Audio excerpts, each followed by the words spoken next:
Après les gants O'Neill et Endura, nous passons aujourd'hui aux gants Ion Scrub. Alors ces gants sont des gants que j'ai trouvé particulièrement jolis. Alors ça n'est pas forcément un critère qui permet de choisir un gant, mais on va voir, il a un certain nombre d'atouts par rapport aux deux paires de gants que j'avais testés ou que j'avais montré. Aujourd'hui, on est sur le Ion Scrub en taille XL. Alors ce gant, il est proposé dans un packaging relativement limité. C'est plutôt bien, on aura assez peu de déchets. Et ce que j'aime bien, c'est ces supports qui peuvent être réutilisés, notamment lorsqu'on range son matériel. On a un support commercial qui est équipé d'un petit élastique. Et ça va être simple de pouvoir le ranger dans sa penderie et de pouvoir le stocker comme ça lorsqu'on ne fait pas de vélo. Alors ça c'est un petit détail qui n'est pas forcément important, mais moi j'aime bien pouvoir réutiliser des choses sans avoir à acheter du matériel en plus. Donc ce gant est un gant plutôt léger. On va retrouver sur le dessus donc une matière synthétique relativement souple qui se termine avec des bouts de doigts en pointe. Donc là c'est pareil. On va plutôt être sur des gants pour des mains plutôt fines. À l'intérieur, c'est ce que j'ai particulièrement apprécié sur ce produit. On retrouve un support plutôt caoutchouteux qui va assurer un bon grip lorsqu'on tient son vélo. Il va aussi assurer aussi une bonne protection du gant, à éviter l'abrasion du tissu et probablement assurer une longévité certaine à ces gants.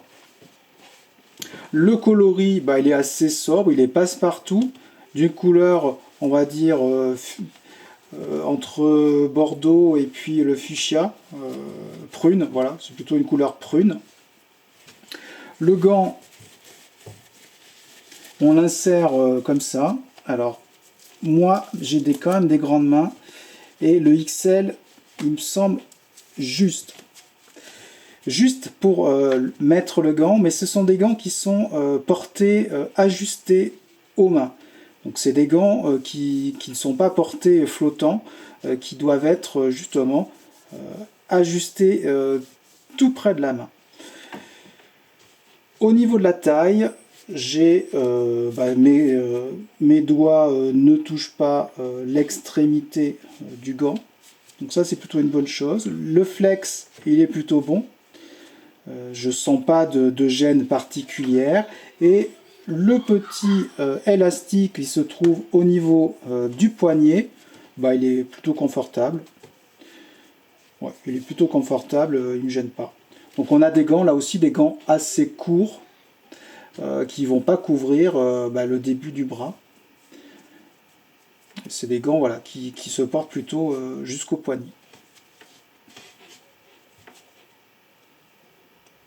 Donc si je compare aux gants O'Neill Matrix que je vous avais présenté il y a quelques temps, je vais le mettre sur l'autre main pour vous montrer la différence. Donc déjà le O'Neill Matrix, moi je le mets déjà plus facilement. La partie qui permet de fermer le gant facilite aussi l'insertion. Comme ça. Donc là, sur celui-là, c'était une taille XL 10. Donc là, on est également sur du XL. La taille du gant O'Neill est légèrement plus grande. Je vois qu'ici, j'ai encore une petite marge. Alors que sur le Matrix, la marge est bien présente, mais elle est quand même légère. Ce qui veut dire que si vous avez des ongles un petit peu longs, je pense que le bout du gant, il va s'user plutôt rapidement. D'ailleurs, on voit les ongles.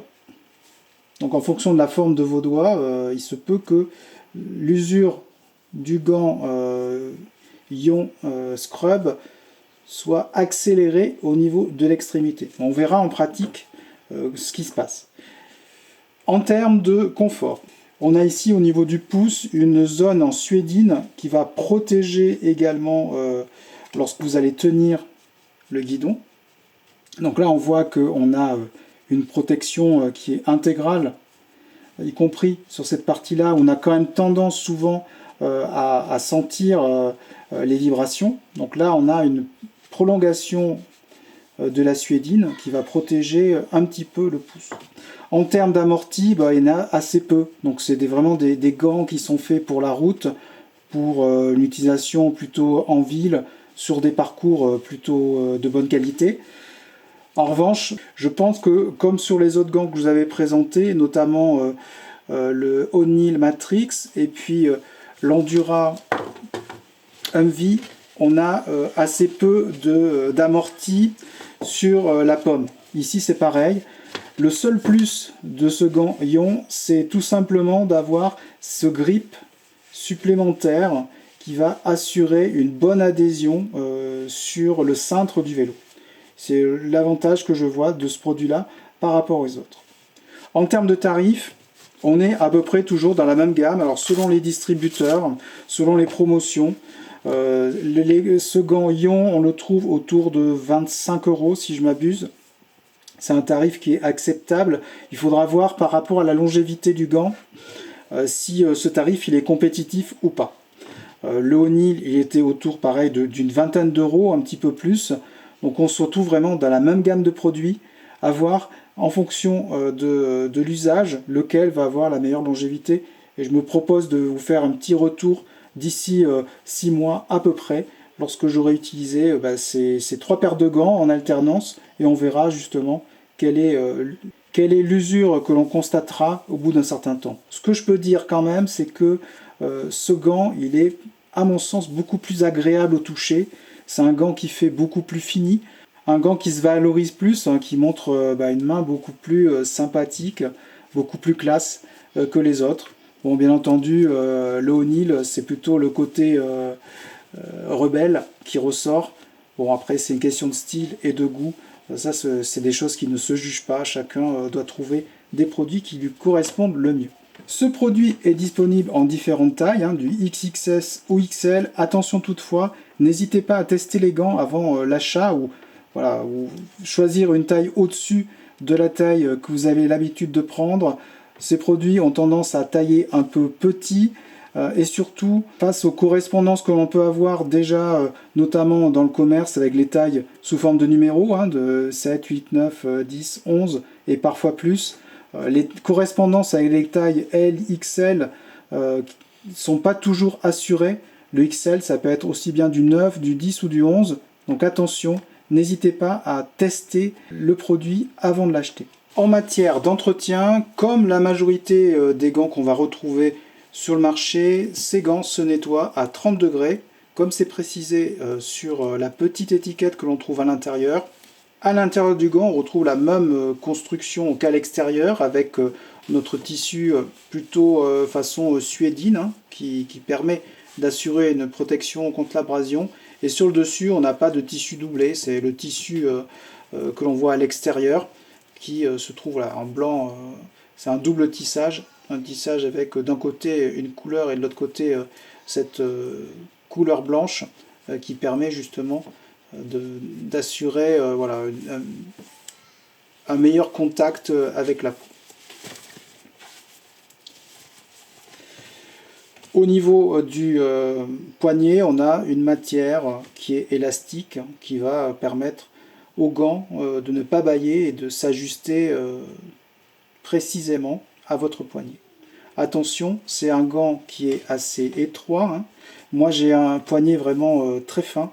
Si je le mets, l'ajustement du poignet ne laisse pas une place très importante. Si vous avez vraiment des gros poignets, ce gant ne sera pas forcément adapté à votre morphologie. On est plutôt sur des gants faits pour des mains qui sont fines. Attention donc à la construction aussi des gants que vous achetez et bien voir si la partie qui se trouve au niveau du poignet est vraiment adaptée à la taille de votre poignet. Donc voilà les amis pour ce tour du propriétaire. N'hésitez pas à réagir si vous-même vous utilisez cette gamme de produits.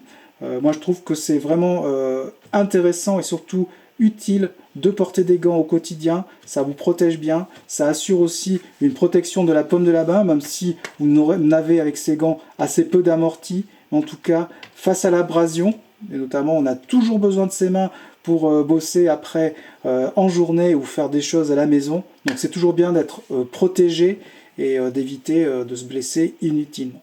Voilà, je vous laisse sur ces mots en vous disant à bientôt pour de prochains tests et découvertes de produits sur notre chaîne.